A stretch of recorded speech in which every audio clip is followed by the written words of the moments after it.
What's going on, everyone? Shezer here, and today we're going to be doing an album review. Now, this isn't really an album review. This is more of sort of a, let's talk about how fucking sick this band is. Obviously, around an album, hence the title, album review.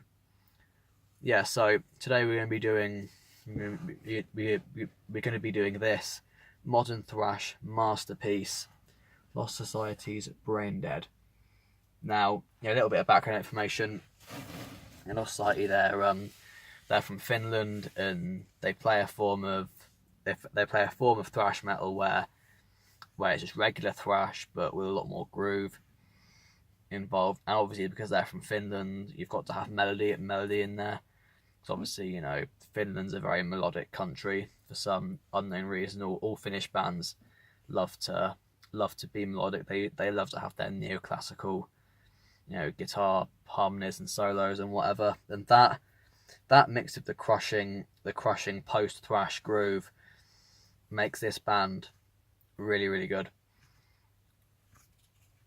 Anyway, to talk about the songs, the first song that really sort of caught my attention when I first heard it, like earlier on in the year, because I got this for my 18th birthday in July. And so obviously I got on vinyl, the red vinyl, and so I'd listen to that, and I thought that the thing that hooked me on the first listen was track number 1, I Am the Antidote. Now when it played, there was this really like catchy kind of melodic, riff with sliding in it, which that was really catchy. And but I mean, it wasn't really there wasn't really that much energy to it. Like it kind of starts off with like a groovy, melodic, catchy riff, and then it sort of picks up the pace more when we go into taking a look at the track listing. Yeah, then after that it'll go into Riot, which is a insane song. It's so like the anger and the energy that they've put into that track is just it's insane.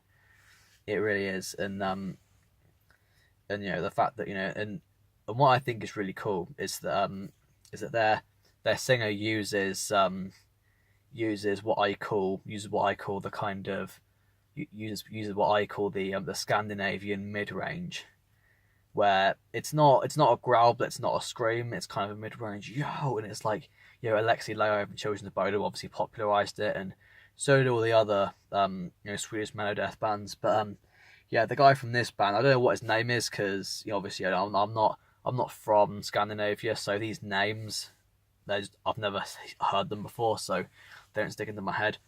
But this guy, he uses that iconic Scandinavian kind of distinctive mid-range vocal sound, which I think is really cool, and it sounds very it sounds quite natural, because a lot of extreme metal vocalists try way too hard to be as low as possible, i.e. Chris Barnes or any slam vocalist, before the pig squeals come in and ruin the entire song. And other side, you've got Danny Filth with his scream that's so high pitched. It doesn't even sound like a scream. It's just kind of like he's pushing. It's like he's making his. It's kind of, and it's just so high pitched. It doesn't even sound angry. It's just, yeah. But I mean, yeah. So yeah, they keep the vocals lovely and sort of mid range in pitch, which gives it a really natural feel, and that means they can convey the emotions much better in this album, because it just sounds like a normal angry person, not a wannabe extreme vocalist just trying way too hard to sound cool and to sound extreme just because they're a beg. Now these guys aren't begs. These guys are crazy good musicians.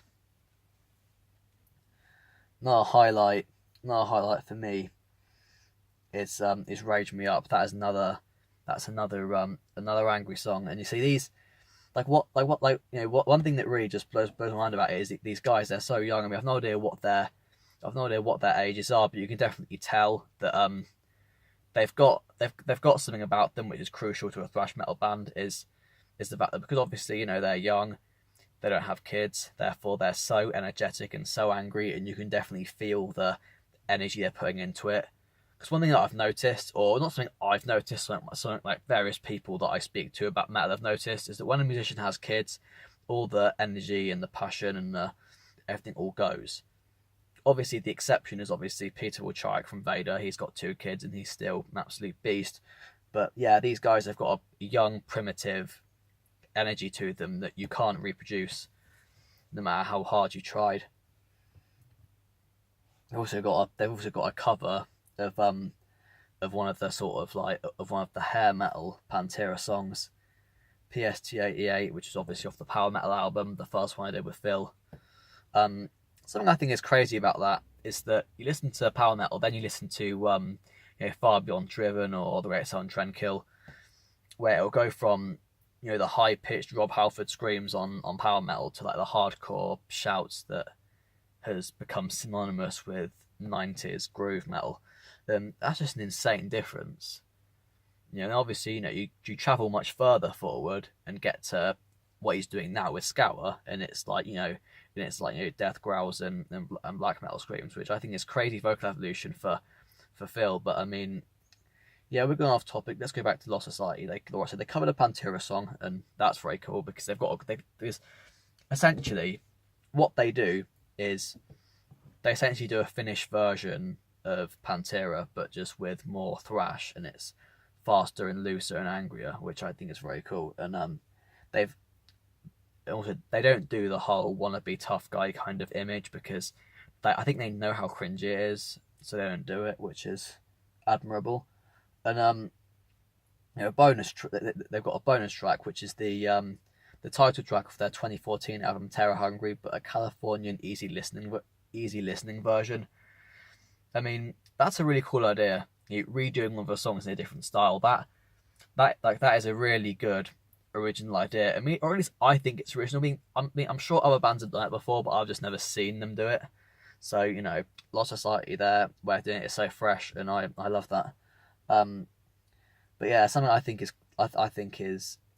really like weird about that is you go onto Spotify and you go onto Lost Society's page on Spotify, and one of the most popular songs is the easy listening version of Terror Hungry. Imagine that, all right? You and your mate, you make this amazing record that's just so like thrashy and energetic, and it makes everyone want to bang their heads, and it basically makes every Thrashers year amazing. This was 2014 when they made Terror Hungry, and then so you got this album, you promote it, you tour on it, and everyone loves it. And then your next album, you release an easy listening version of the title track as a joke, and then that becomes your most popular song. Like, that must be so frustrating. Just no.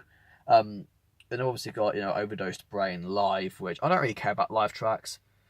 I mean, obviously if a band is really famous for having a good live show, i.e., Monomath, Maiden,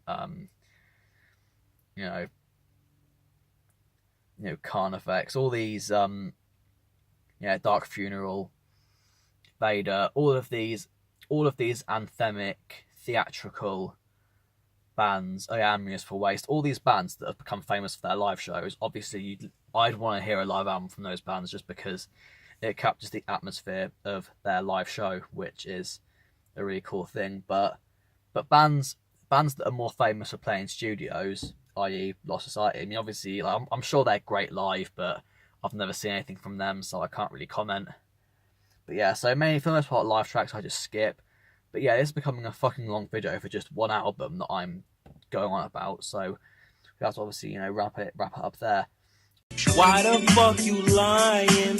I will talk about more thrash albums because I love thrash, and another thing which I've got to obviously talk about is the aesthetics of the artwork of the record is crazy, because they've got this like shit written on there in blood, and someone with the Lost Society logo carved into them, and I think that's cool because it really like sort of like, I guess, kind of like horror kind of vibe. And there's obviously plenty of homages to like say suicidal tendencies, because they've got that LX, SX, whatever thing, and the logo's quite angular, just like any thrash band should have it. And I think they're a brilliant band, and they're so underrated because obviously being from Finland, people don't appreciate people don't associate Finland with thrash. When when you want to hear a thrash band, you go to like you go to America, the UK, Sweden.